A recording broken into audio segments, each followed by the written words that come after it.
ଜୟ ଜଗନ୍ନାଥ। ଆଜିକାଲିର ନାରୀମାନେ ବା ଆଜିକାଲିର ଦମ୍ପତିମାନେ ନିଜ ପିଲାଙ୍କୁ ଦେଶ ସେବା ପାଇଁ ପ୍ରେରିତ କରିବା ଉଚିତ। ନିଜ ପିଲାଙ୍କୁ ଆଜିକାଲି ମାଆ ମାନେ ବିରାଡ଼ି ଭଳି ପାଳୁଛନ୍ତି। ବିରାଡ଼ି କ'ଣ କରେ ନା ସେ ଶାବକ ସମୟରେ ସେ ତା ଛୁଆକୁ ପାଟିରେ ଧରି ଚାଲେ, କାଳେ ତା ଛୁଆ କି କାଳେ ଖାଇଯିବ, ଅର୍ଥାତ୍ ତା ନିଜର ଶିଶୁକୁ ଯତ୍ନ କରେ। କିନ୍ତୁ ମାଙ୍କଡ଼ କ'ଣ କରେ, ତା ଛୁଆକୁ ମାଙ୍କଡ଼ କହେ ତୁ ମୋତେ ଜାବୁଡ଼ି ଧର, ମୁଁ ତୋତେ ଧରିବି ନାହିଁ। ମାଙ୍କଡ଼ କ'ଣ କରେ, ଏ ଗଛରୁ ସେ ଗଛ ଡେଇଁ ଚାଲେ। କାରଣ ମନୁଷ୍ୟ ହିନ୍ଦୀ ପ୍ରତିଦିନ କିଛି କର୍ମ କରେ, ଅର୍ଥାତ୍ ଶିଶୁ ମାତାଙ୍କୁ ଜାବୁଡ଼ି ଧରିବା କଥା।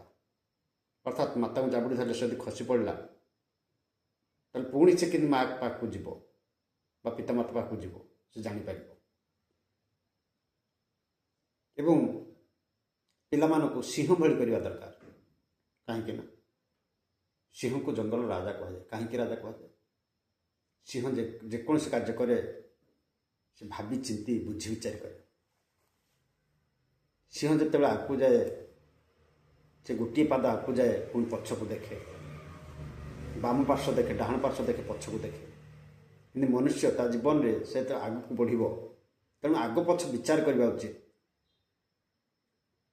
ଆଗ ପଛ ବିଚାର କଲେ ସେ ଭଲ ମଣିଷଟି ହେଇପାରିବ। ଆଉ ଯଦି ବାଘ ଭଳି ହେବ, ବାଘ ହେଉଛି ଗୋଟେ ଚୋର। ଆମେ ବାଘ ସାମ୍ନାରେ ଯଦି ଛିଡ଼ା ହେବା ତା ଆଖିକୁ ଆମ ଆଖି ପଡ଼ିଯିବ, ସେ କେବେ ଆଟାକ୍ କରିବ ନାହିଁ। ଆମେ ଯଦି ଟିକେ ବୁଲି ପଡ଼ିବା ସେ ଆମକୁ ତଣ୍ଟିରୁ ଗିରି ଧରିବ।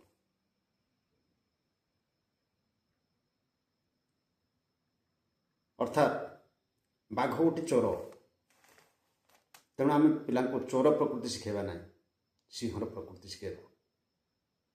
ଏବଂ ଆମେ ମାଙ୍କଡ଼ ଭଳି ହେବା, ବିଲେଇ ପରି ହେବା ନାହିଁ। ଜୟ ଜଗନ୍ନାଥ।